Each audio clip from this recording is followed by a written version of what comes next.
Do we finally get some answers in episode 3 or just more questions? Let's talk about Bad Monkey episode 3.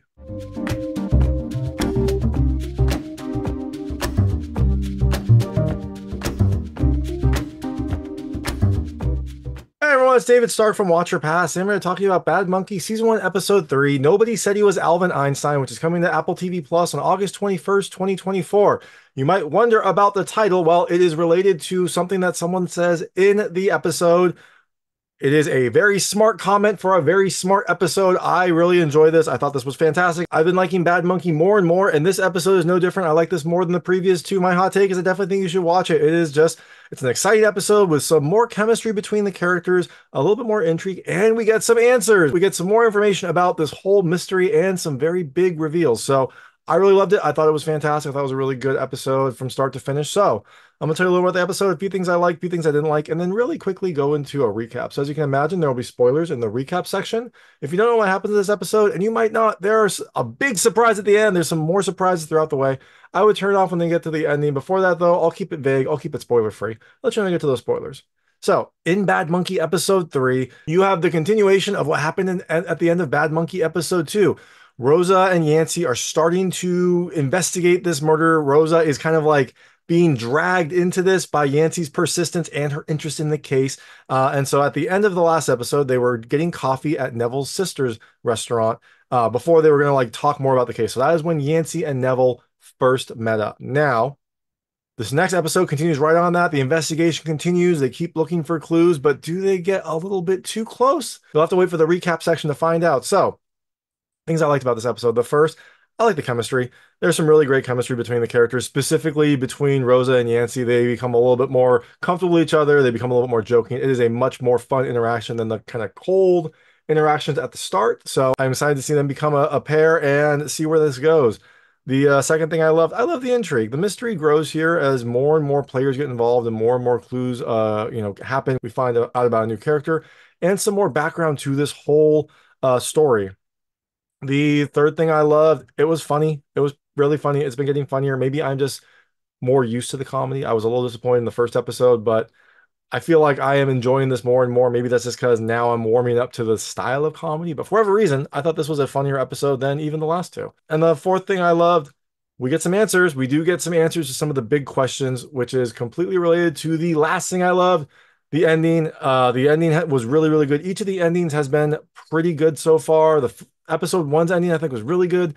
2 was okay. It was a nice wrap up. This one is another big explosive ending. So, all that being said, things I didn't love as much. Same thing. Same thing as the last episode. I really don't care about the neighbor stuff. I don't think it's very funny. It, I guess, allows for some additional conflict, and it also kind of fits with the theme of overdeveloping the beach, pushing out people that, love being there, for people that have money, people that have been there for a long time. It fits that theme, but the neighbor stuff I don't really find it that interesting. His feud with the real estate agent doesn't lead to many laughs, and it just kind of feels like extraneous stuff when we could be having more investigation in the mystery or more clues. So maybe it'll pay off, like I said last time. Maybe it'll pay off in the long run. Maybe the real estate agent is related to this Christopher character. Maybe Christopher will buy that house to enact revenge. I don't know, but we'll have to see what happens as this continues. But I just don't like the neighbor stuff right now. So all that being said, Bad Monkey Season 1, Episode 3 comes to Apple TV Plus on August 21st, 2024. I definitely think you should watch it. I definitely think you should watch this series. It's been getting better, and I think it'll probably only continue to get better throughout. So I'm going to really quickly go into a recap right now. So if you don't know what happens in this episode, I would turn it off now because there will be spoilers. So Episode 3, I'm going to start with the opening scene and then break it off because Neville and Yancy Rosa are fairly separate after that. But this episode starts, like I said, with Yancy and Rosa getting coffee at Neville's sister's place. Rosa says that she takes her coffee black, which I love it. I'm a black coffee drinker. I loved her gumption and her strong need for caffeine. That was a nice thing to find out. And then Yancy decides to do an inspection of the restaurant because he's doing his job. He's an inspector. He's trying to keep his nose clean. He looks through the kitchen. Everything seems great. And that's what he tells Neville's sister, except for the monkey that is eating grapes in the cabinet. And she yells for Neville to come in. Neville comes and apologizes, says it's his monkey. It's not her fault. Like, he's had a bad week. He doesn't want to pile this on as well. And Yancy basically is like, I get it. You don't want her to hold over you. He's like, yes. And so Yancy then calls in the sister and says, hey, look, I'll come back next week. And as long as this is 100% monkey free, you'll be fine. So she thanks him, and then as Neville steps out with Driggs, he looks to Yancey and says, "I owe you one," and Yancey says, "I'll hold you to that." So this is their like second kind of like interaction, but their first interaction like actually talking to each other. I bet they will interact more throughout this, but this is their first like conversation essentially. So after this, Neville heads back to the Bahamas, but first he gets the money from his sister because remember his sister sold his shack, sold their land, and so they're splitting the money. Now, we'll keep following Neville and come back to Yancey. So Neville heads back and wants to go fishing. And so he goes and looks for his boat, but he can't find it. He says maybe he was drunk last time, but he sees Christopher on the beach. And Christopher's like, it was on my land, so I cut it free. And Yancey's like, it was on the water. You don't own the water. And then Christopher basically like threatens him with a gun, says, I'll give you the count of three to get off my land. And he doesn't give him to the count of three, but he doesn't shoot him, he just shoots at him. So Neville understandably runs after this. So Neville is annoyed about this because Christopher's still around. So he goes to find the Dragon Queen. She is at the funeral of the person that she helped pass on in the last episode. And so Neville has to wait till after the funeral. He meets up with her in a graveyard and gives her more money to have Christopher's curse go quicker. And unfortunately, Yaya, it seems like the grandmother in this instance, speaks up and says that Neville has to be a true believer and that requires a sacrifice. And I was like, oh God, like I know what that means. That means the monkey. And unfortunately, that was what it was. Neville gives Driggs to her as a sacrifice, and it's really, really sad because like Neville puts Driggs down. Driggs like reaches up, get picked up again like a little kid, and Neville just walks away. I mean, look, he doesn't have a home, he doesn't have a place to stay. He kind of needs this, but poor Driggs, poor little Driggs. Well, we'll see what happens to Driggs after this. Now, Neville goes to his friend Charles's place to try to stay over there. And when he gets there, he sees Charles was assaulted by Egg. We saw this earlier. I didn't really mention it because it was kind of like a throwaway scene, but Charles was like resisting Egg's demands for money. And so Egg came and like taught him a lesson. Now, Neville goes to visit Charles to like try to stay with him, and he sees Charles is beat up. And when he comes in, he kind of like breaks in-ish, like he opens the door, it's really quiet, it's really dark. And when he finds Charles, Charles pulls a gun on him because he thinks it's Egg.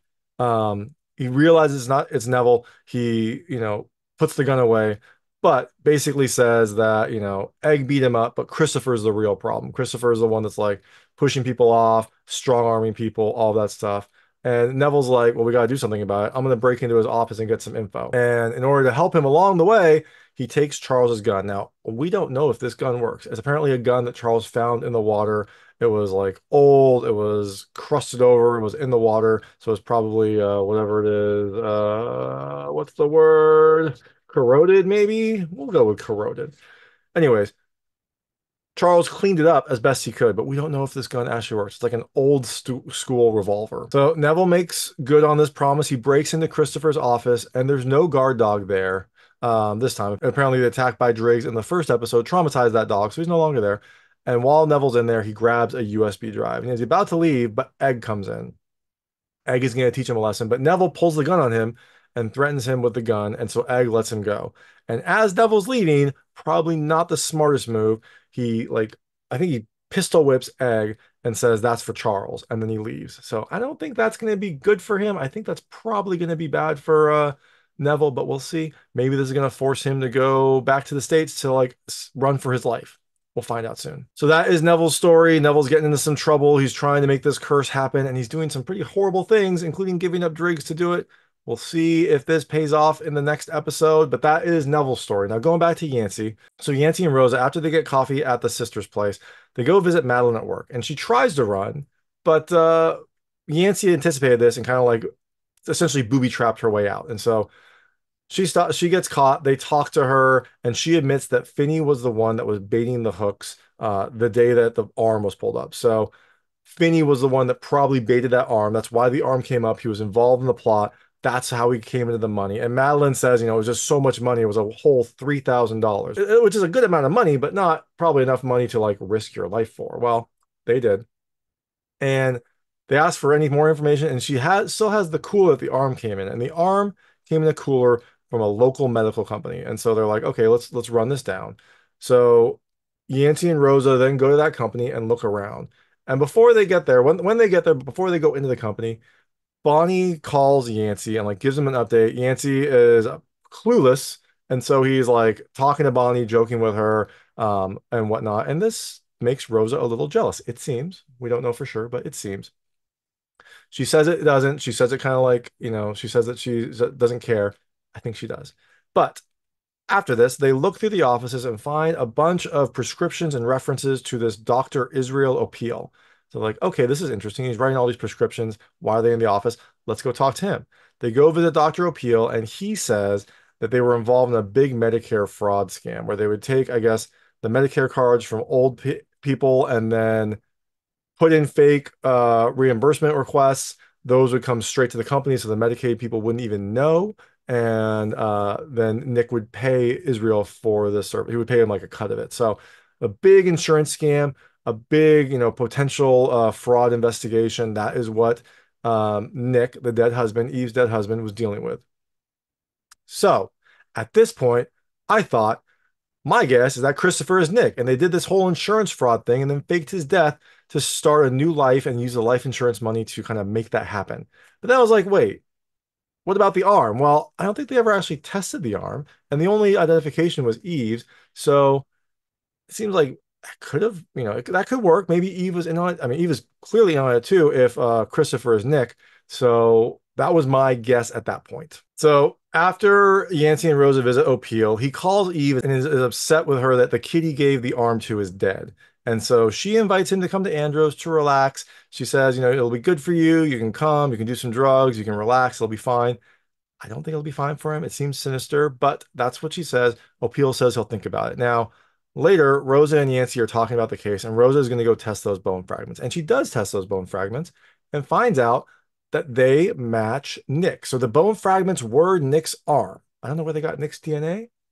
Maybe it was on file. I'm not sure, but that is what she said. And also, I don't know how they got these DNA results back so quickly, but that's what they said. So after this, Madeline calls Yancey and she says she thinks she's being followed. And Yancey's a little bit of a jerk to her at this point. He like gives her fake advice to make her feel better. And he kind of dismisses that. And later, Izzy or Opeel, Izzy was Israel Opeel's nickname, texts Yancey and says he's ready to talk. So Yancey is excited to go talk to him. He goes to talk to him in the afternoon. Now, while they're doing this, Rosa is checking in on some of the leads. She checks on this developer, Christopher, I think his name is Grunion. She checked into him, and apparently he doesn't exist. He has no, IDs, no registrations, none of that. This is a person that doesn't exist in their databases. Now, Yancey is slowly getting back into the good graces of the force because he's keeping his nose clean. He gets a car from Sonny. It's kind of a crappy car. It's a very small car for a very big man, but it's a car nonetheless. And while he's talking to them, while he's talking to Sonny and his partner, Ro, he finds out that the arm case, the death of Nick, has been ruled an accidental death. And Caitlin, his daughter, signed off on that result.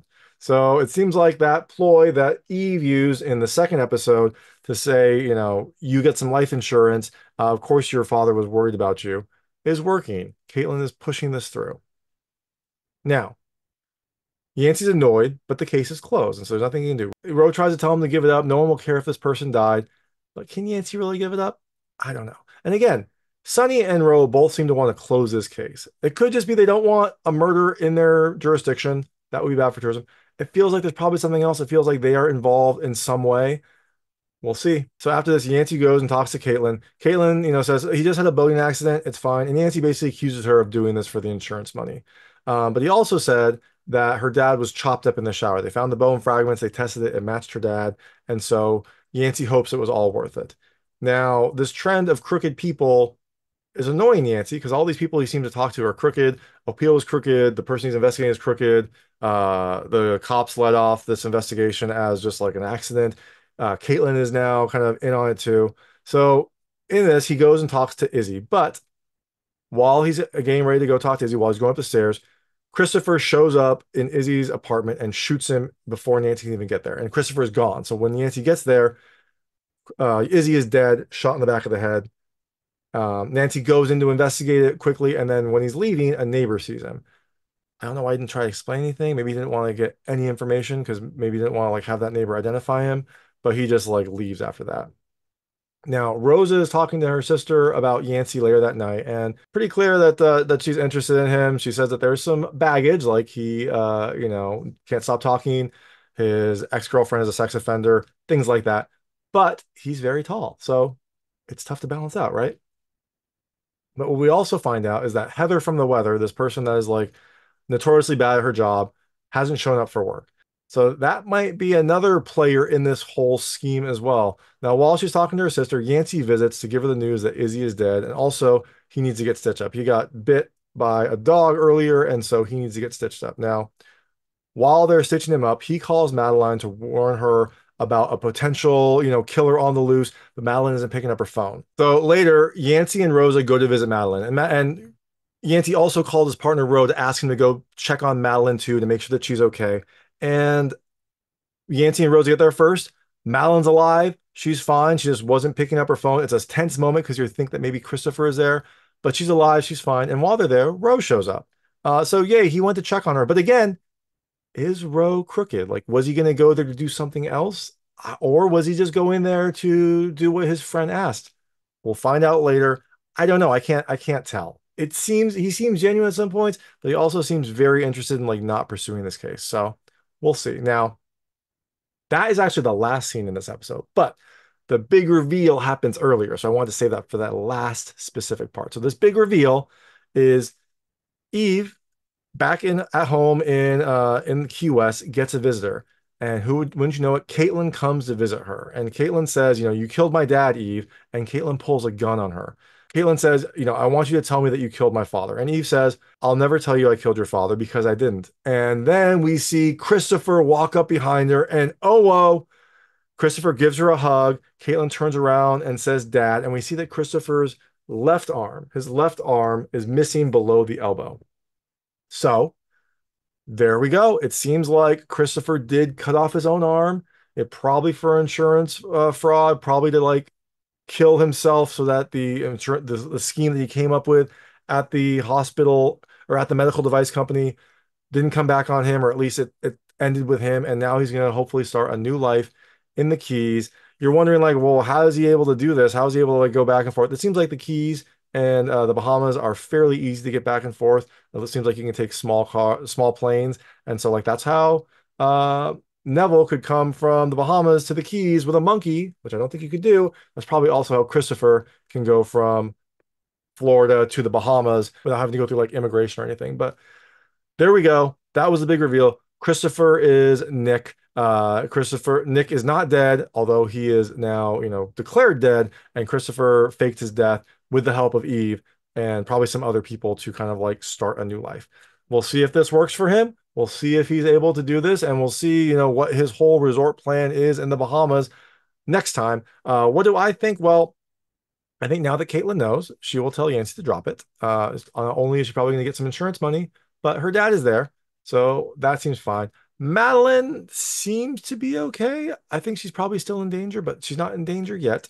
Rosa and Yancy are clearly going to keep investigating, and at some point, you would think that both Neville has to get involved and Driggs has to get involved. Now that Driggs is with the Dragon Queen, I think what'll probably happen is Yancey's gonna have to complete this investigation and eventually go to the Bahamas to figure out maybe uh Neville is gonna get like hurt or threatened by Christopher or Egg and gonna tell his sister, and his sister's gonna get Yancy or Rosa involved, and they're gonna go that way, and that's how they're gonna meet up. That's just my quick guess. We'll see what happens. But that is Bad Monkey Season 1, Episode 3. Like I said, definitely check it out. Definitely watch this series. It's been pretty good so far. This last episode was my favorite so far, and I think it's just going to keep getting better. So thanks so much for watching. If you like this review, please like and subscribe to this channel. It helps me out a lot. Make sure all my new content goes straight to you. Thank you. Oh, and if you want to know, nobody said he was Alvin Einstein. That was a line that Madeline said during their interview when she was talking about her boyfriend, Finney, who is dead. She said that he wasn't very smart. No one said he was Alvin Einstein. Clever, funny line. There we go. So, in Bad Monkey episode 3, you have